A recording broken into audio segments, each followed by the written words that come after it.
Assalamualaikum warahmatullahi wabarakatuh. Perkenalkan, saya Dewi Agustiana Wulandari dari kelas 2A D3 Teknik Elektronika. Di sini saya akan menjelaskan mengenai penerapan interupsi sebagai pengendali rotary encoder. Di sini saya akan menjelaskan singkat mengenai landasan teori. Rotary encoder adalah device elektromekanik yang dapat memonitor gerakan dan posisi. Di dalam aplikasi digital, rotary encoder dapat menggantikan potensiometer dan button switch. Rotary encoder yang dipergunakan di dalam praktikum ini adalah jenis incremental rotary encoder yang dipergunakan sebagai pengganti potensiometer.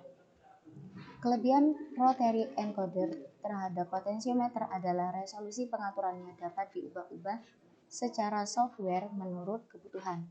Pada dasarnya, incremental rotary encoder terdiri atas 2 track atau single track dan 2 sensor yang disebut kanal A dan B seperti ditunjukkan dalam gambar 2.1. Pada saat piringan diputar maju atau CW atau mundur atau CCW, maka pulsa yang dihasilkan oleh kanal A dan B adalah seperti ditunjukkan dalam gambar 2.2. Untuk mengkodekan aliran pulsa-pulsa dari kanal A dan B, kanal A dipergunakan untuk melakukan permintaan interupsi tepi naik atau passive edge triggering. Kanal B dibaca oleh sebuah port input. Di sini yang atas adalah CW dan yang bawah adalah CCW. Lalu hubungkan antara replika rotary encoder dengan microcontroller ditunjukkan dalam gambar 2.3. Pin A disambungkan ke pin INT2, pin B disambungkan ke PA0, dan pin SW ke PA1 pada microcontroller Atmega 16. Di sini adalah langkah percobaan yang pertama. Pertama, buatlah rangkaian pada project board atau Proteus seperti pada gambar 2.3. Yang kedua, buatlah flowchart dalam tulisan tangan untuk membaca pergerakan rotary encoder dalam lembar yang telah disediakan dengan ketentuan sebagai berikut. Pada kondisi awal LED D1 on dan LED lainnya off. Jika switch pada posisi kiri, maka walaupun motor encoder berputar ke kiri, maka nyala LED tetap pada posisi D1 atau paling kiri. Lalu jika switch pada posisi kanan, maka nyala LED akan bergeser ke kanan dan berhenti di posisi D8. Dan jika switch dikembalikan pada posisi kiri, maka nyala LED akan bergeser ke kiri dan berhenti pada posisi D1. Jika button switch atau SW ditekan, maka LED D9 akan toggle atau berubah keadaan sebaliknya. Lalu di sini saya akan memaparkan program yang telah saya buat untuk percobaan yang pertama. Di sini saya akan mencoba build. Dan build sukses. Lalu saya akan menampilkan ini adalah rangkaian untuk percobaan yang pertama. Sebelumnya di sini saya akan memasukkan program yang telah saya buat untuk percobaan yang pertama. Di sini kanal A disambungkan atau dihubungkan ke PB2, B dihubungkan ke PA0, dan SW dihubungkan ke PA1. Lalu untuk outputnya PD0 sampai PD7 dihubungkan ke LED 0 sampai LED 7, dan untuk PC0 disambungkan kepada D9 untuk toggle. Mari kita coba percobaannya.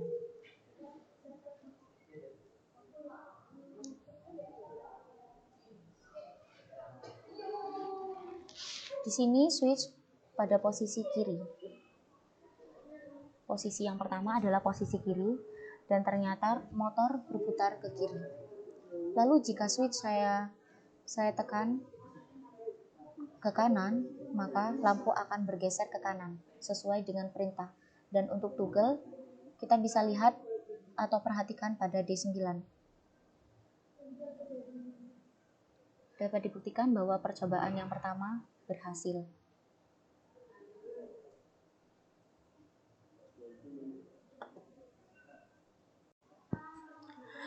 Selanjutnya langkah percobaan yang kedua.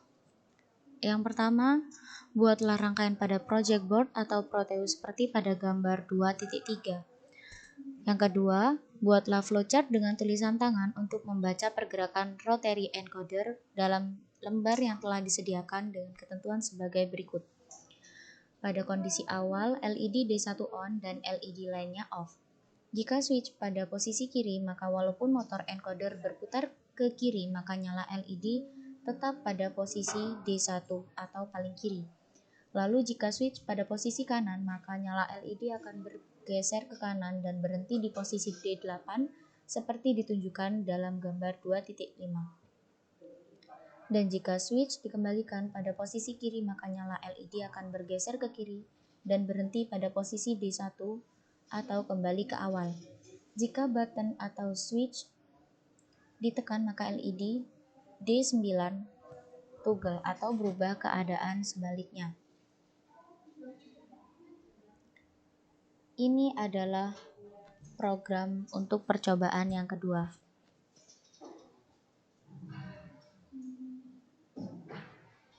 Di sini saya akan mencoba membuild program ini.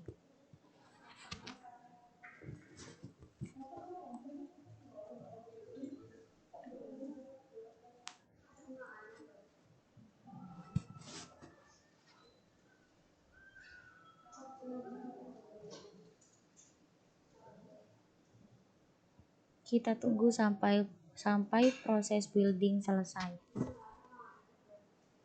Di sini telah dinyatakan bahwa build sukses.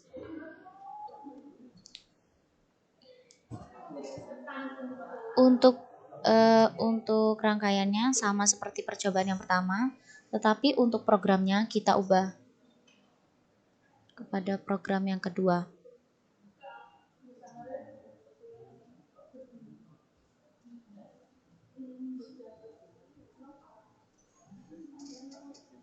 Mari kita coba run.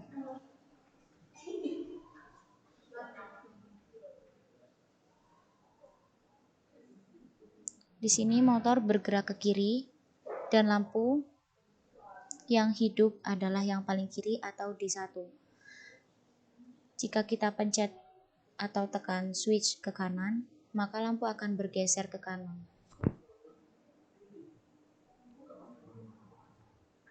Dan jika kita pencet toggle atau tekan toggle, maka lampu D9 akan nyala, dan jika kita tekan kembali, maka D9 akan mati.